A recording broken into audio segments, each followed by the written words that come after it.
এই দুনিয়া যে যা অর্জন করি আমরা, কামাই করতে করতে যদি কেউ গোটা দুনিয়াটাও পেয়ে যায়, খোদার কসম এটা মনে রাখতে হবে, এটা স্থায়ী না। কথা বলেন না কেন? এটা কি না?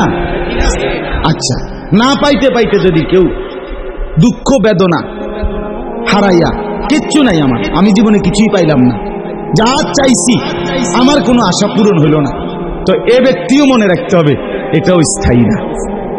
ঠিক কিনা বলেন? এখানে দুঃখও কিনা স্থায়ী না, এখানে সুখও কিনা, এখানের হাসি এটাও স্থায়ী না, এখানের কান্না এটাও কিনা, এটা মনে রাখতে। এখানের অট্টালিকা এটাও স্থায়ী না, এখানে কুড়ে ঘর এটাও কিনা স্থায়ী না। এটা দিলে রাখা চাই ভাই, এটা দিলে রাখা চাই, এটা দিলে থাকতে হবে, এই ইয়াকিন থাকতে হবে। দুনিয়া ক্ষণিকের। আল মাল ওয়াল বানুন জিনাতুল হায়াতিদ দুনিয়া, আল্লাহ কোরআনে বলেন, এই সূরাতে আছে, সম্পদ এবং সন্তানাদি কিছুক্ষণের দুনিয়ার সৌন্দর্য, চিরস্থায়ী না, চিরস্থায়ী না। অতএব এই কথা যেখানে রাখা একজন মুমিনের জন্য খুব জরুরি। আমাদের জীবনের অসংখ্য কিছু এটার উপরে, আপনার চলাফেরাই প্রমাণ করে আপনি এটাকে স্থায়ী মনে করেন নাকি অস্থায়ী।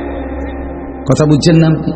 যেই লোকটা নামাজ, রোজা, হজ, যাকাত, জিকির, তেলাওয়াত, হালাল হারাম কোনো কিছুর কোনো বাস বিচার পরোয়া নাই, আহা কামাই করতেছে, ব্যবসা করছে, চাকরি করতেছে, ক্ষেত খামার করতেছে, ফজর যায়, জোহর যায়, আসর যায়, মাগরিব যায়, এশা যায়, সেজদা করার কোনো নামও নাই, হালালের কোনো খবরও নাই, গান বাদ্য, বিড়ি, সিগারেট, টেলিভিশন, নাচ গান, এই জিন্দিগি, এই জিন্দিগি।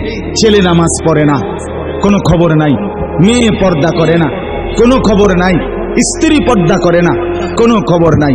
আহা মুসলমান, আপনার ঘরে আজকে 1 বছর 2 বছর আপনার ছেলেটা ফজরের নামাজ পড়ে না, একদিনও পড়ে না, আপনি এত বড় ডাকাত, এত বড় অসভ্য ছেলে কেমনে পালতে আছেন? আপনি এই অপদার্থ রে কি লেগে, আপনি কার লেগে কামাই করেন?